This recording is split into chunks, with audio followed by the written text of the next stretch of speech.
Hello la team et bienvenue dans cette nouvelle vidéo. Aujourd'hui c'est une FAQ, donc je vais répondre à toutes vos questions. On va parler perte de poids, aliments sains, TCA ou régime. Donc j'ai vraiment rassemblé toutes les questions que vous m'avez remises quand je vous ai dit que je faisais cette vidéo. D'ailleurs il y en avait beaucoup donc je vous remercie. Grâce à vous la qualité des vidéos peut augmenter. D'ailleurs pour faciliter la lecture ou pour vous permettre de retrouver facilement une question qui vous aurait particulièrement intéressé dans cette vidéo, je vais vous mettre en barre de description le timecode de chaque question. Comme ça vous n'aurez plus qu'à cliquer et vous retrouverez le moment qui vous a intéressé. Je crois qu'on s'est tout dit, on va pouvoir démarrer. Juste avant, je vous invite à vous abonner à la chaîne pour rejoindre la communauté. On échange ici, c'est bienveillant, c'est très sympa.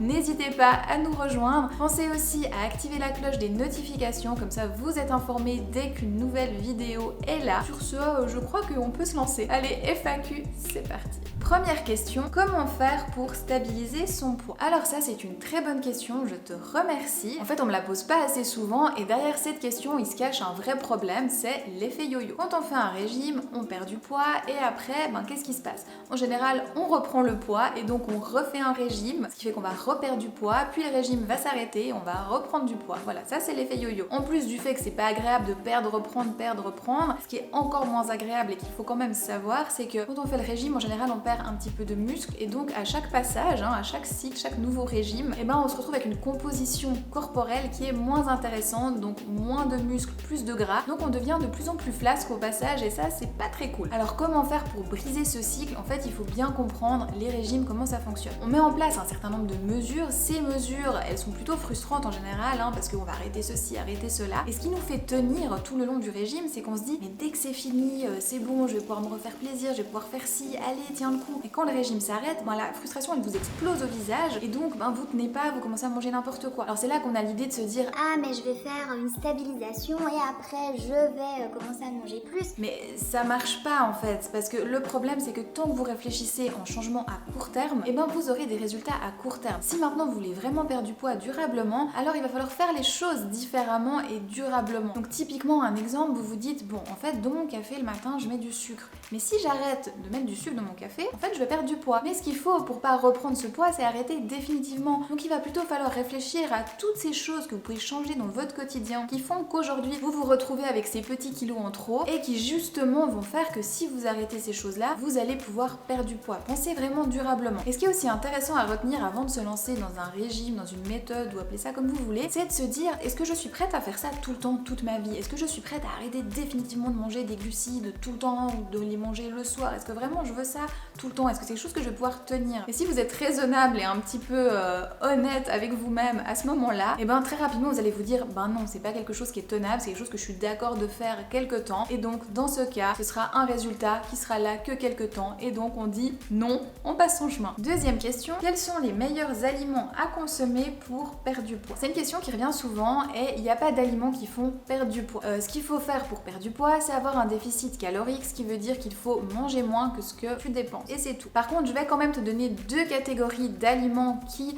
sont intéressantes à éviter. La première c'est tout ce qui est produit transformé. Donc là je parle de plats industriels dans lesquels il y a des ajouts de sel, de sucre et de mauvaise graisse. Et la deuxième catégorie c'est tout ce qui est produit avec du sucre ajouté. Donc ça rejoint un peu la première catégorie mais là je fais plutôt référence aux boissons sucrées, aux sodas ou bien à ces cafés latte dans lesquels ils rajoutent pas mal de sucre ou encore l'alcool qui contient beaucoup de sucre. Pour clore la question, je tiens à préciser qu'il n'y a pas de bons ou de mauvais aliments. Il y a juste des aliments qui t'apportent plus de nutriments et qui sont plus intéressants pour ta santé. Il n'y a non plus pas d'aliments à bannir. Par exemple, je sais pas, un bonbon, ça va pas apporter grand chose au corps, c'est clair, mais t'en priver, ça va générer de la frustration et ça c'est aussi quelque chose qu'on aimerait éviter. Donc bien entendu, tu ne vas pas consommer que des bonbons parce que là, tu l'auras compris, en termes de nutriments et d'intérêt pour ta santé, c'est vraiment pas top, mais s'en priver, c'est pas une bonne idée non plus. Voilà, tout est question de dosage et d'équilibre. Troisième question, comment répartir ses apports caloriques dans une journée pour perdre du poids? Pour perdre du poids, il faut manger moins, tout simplement. Mais attention, là, un gros disclaimer s'impose, c'est très important. Manger moins, c'est pas anodin. Vraiment, on peut développer des TCA, de l'anorexie, je parle de ça dans cette vidéo également. Faites attention, quand on veut aller trop vite, on est prêt à prendre des mesures qui sont très drastiques, on génère de la frustration, ce qui fait qu'au final, tôt ou tard, on craque, on mange beaucoup plus, ça se passe très mal, on est mal dans son corps. Donc vraiment, pour perdre du poids, il faut penser changement durable, mesures respectueuses de son corps et c'est vraiment très important. Toujours penser à ces deux deux choses. Si tu sais pas comment t'y prendre, que tu doutes, je te rappelle que dans ma boutique, il y a des programmes qui vont t'aider.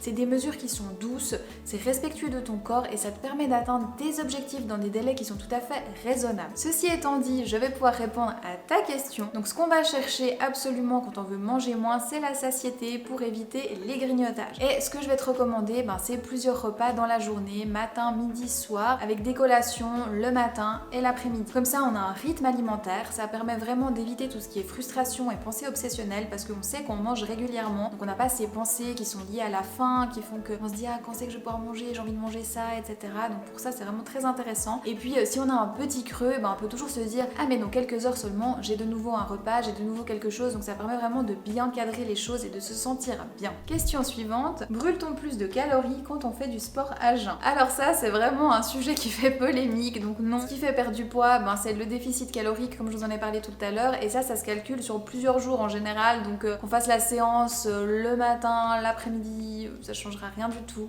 que ce soit clair, donc stressez-vous pas avec ça. À mon avis là c'est vraiment une question de confort digestif. Moi personnellement j'aime bien faire mon sport à jeun, je me sens mieux comme ça, mais c'est vraiment très personnel. D'autres préfèrent vraiment avoir un coup de boost, avoir de l'énergie avant, donc vraiment faites ce qui vous plaît parce que ça ne changera rien du tout à ce niveau là. Par contre ce qui est important c'est de bien s'hydrater si vous faites du sport à jeun, parce que le corps en fait comme il n'y a pas eu de repas, il n'a pas pu récupérer l'eau qui est présente dans les aliments, donc il en a encore plus besoin, sinon vous allez avoir une mauvaise récupération et vous risquez de vous sentir pas très bien, donc ça c'est très important. Et puis de toute façon si vous avez un problème de santé, parlez-en à votre médecin avant de vous lancer dans du sport à jeun. Faut-il manger plus d'aliments crus pour perdre du poids? Alors si ta question c'est est-ce qu'il faut manger plus de fruits que de pizza, oui effectivement. Plus sérieusement en fait c'est un peu controversé parce que vous voyez les légumes quand on les cuit c'est vrai on va perdre certains nutriments comme la vitamine C. Mais on va aussi booster d'autres nutriments comme le lycopène qui est un antioxydant qui est très intéressant qu'on trouve notamment dans les tomates. Puis en plus la cuisson elle va tuer certaines bactéries et elle permet une meilleure digestion. Vous voyez c'est assez controversé. Ma réponse au final c'est assez simple, il faut varier, il faut faire de tout et faire aussi ce qui vous plaît à vous, ce que vous avez envie. Il y a des périodes où on a plus envie de manger cru, d'autres périodes où on a plus envie de manger cuit, il faut aussi savoir s'écouter. Un bon mélange de tout ça c'est vraiment essentiel. Et puis vous l'avez vu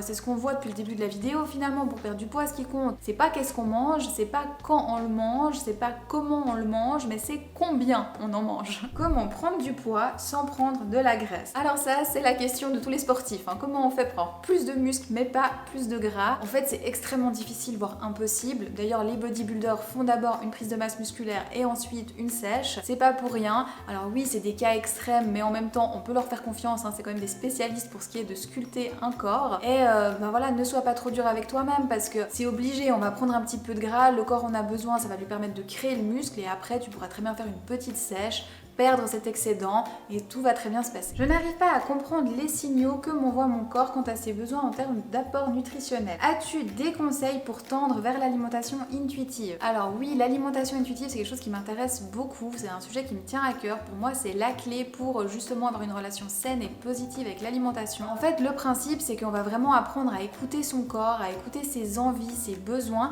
et on va se laisser guider par ça. Alors je sais, certains vont me dire oui mais si je fais ça, je vais prendre plein de poids, si j'écoute mes envies, moi ce que j'ai envie c'est tout ce qui est sucré, c'est tout ce qui est pas bon pour moi. Mais en fait pas du tout. D'abord avant de se lancer dans ce type d'alimentation, on va faire un rééquilibrage alimentaire ou en tout cas s'assurer qu'on a appris à bien manger, qu'on a ces bases là, donc on éduque son corps à ça et après on va pouvoir l'écouter. Comme il n'y a pas de règles de je veux pas manger ci, je veux pas manger ça, attention à ça, ça c'est pas permis, ça fait prendre du poids, il n'y a pas tout ça, il n'y a pas de culpabilité, il n'y a pas de frustration. Ce qui laisse la place en fait à écouter son corps et à comprendre. Et vraiment c'est un chemin qui est très intéressant. Enfin je vais vous en reparler, je reviendrai là-dessus parce que moi c'est quelque chose qui m'intéresse beaucoup et je pense que ça peut aider énormément de personnes.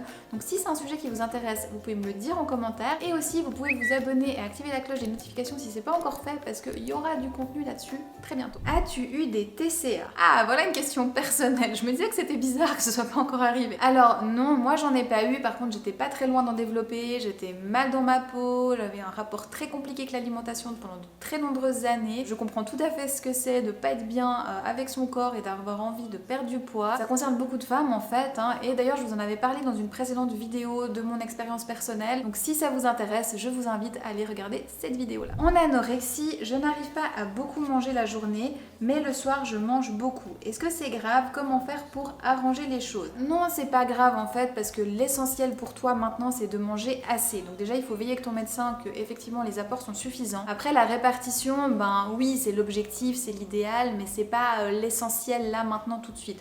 Maintenant il faut que tu puisses manger, donc il faut comprendre pourquoi le soir ça se passe mieux. Certainement que tu te détends mieux le soir. Donc essaye de reproduire ça petit à petit dans tes journées. Le matin, est-ce que tu peux avoir un moment plus calme, à midi ou le week-end? Voilà, essaye vraiment de trouver comment reproduire ça petit à petit. Laisse-toi le temps, sois bienveillante envers toi-même. Vraiment un état d'esprit positif, c'est la clé. C'est un chemin qui est long, c'est comme ça, tu le sais, mais tu vas y arriver. Pense aussi à venir dans le groupe Facebook, partage ton expérience, on va tous te soutenir à fond, tu vas y arriver. Comment tu fais pour rester motivé pour le sport? Alors ça, c'est une question qui revient très souvent et qui est pas évidente. Il n'y a pas vraiment de bonne réponse, mais je peux te donner des pistes de réflexion. La première, créer une routine. En fait, la récurrence, le fait que c'est une habitude, ça fait qu'on se pose pas de questions, on fait le job et c'est réglé, un peu comme se laver les dents avant d'aller au lit. La deuxième piste que je peux te donner, c'est plutôt ton état d'esprit. Pourquoi tu fais du sport? Si c'est juste pour brûler des calories, effectivement, tu vas pas avoir envie d'y aller, c'est pas très motivant, voilà, c'est pas fun. Par contre, si tu le fais en te disant ça va me faire du bien, je vais évacuer toutes mes émotions négatives, après je me sens bien, vraiment c'est positif,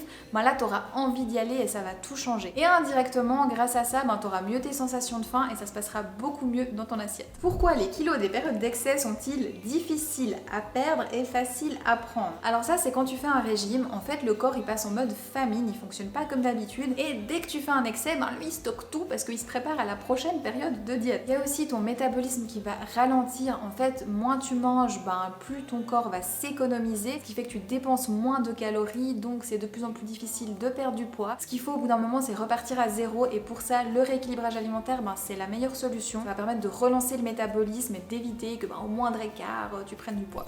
J'ai beaucoup parlé les amis aujourd'hui, j'espère vraiment que ça vous aura inspiré et aidé. La nutrition, c'est vraiment un sujet qui me passionne, mais c'est vrai que parfois, le corps humain, il est très complexe. Je sais pas si vous connaissez l'effet papillon, mais on dit que les battements d'ailes d'un papillon en France déclenchent un tsunami en Inde. Et franchement, la nutrition, c'est à peu près ça des fois. On touche un tout petit truc et on déclenche des réactions inattendues. Alors voilà, c'est aussi mon rôle de vous expliquer toutes ces choses et de vous guider pour prendre des bonnes décisions. Et j'espère qu'aujourd'hui, j'ai bien rempli ma mission. Voilà, j'espère que cette vidéo, elle t'aura plu. N'hésite pas à la commenter et à la liker si c'est le cas. Je vous rappelle que je réponds à toutes les questions que vous me mettez en commentaire, donc n'hésitez pas, c'est avec plaisir que j'échange avec vous. Je vous rappelle aussi qu'il y a le groupe Facebook Ma Vie de Cricket dans lequel on peut échanger au quotidien, tout comme Instagram, donc rejoignez-moi sur ces réseaux. Et en attendant la prochaine vidéo, je vous envoie plein de bisous.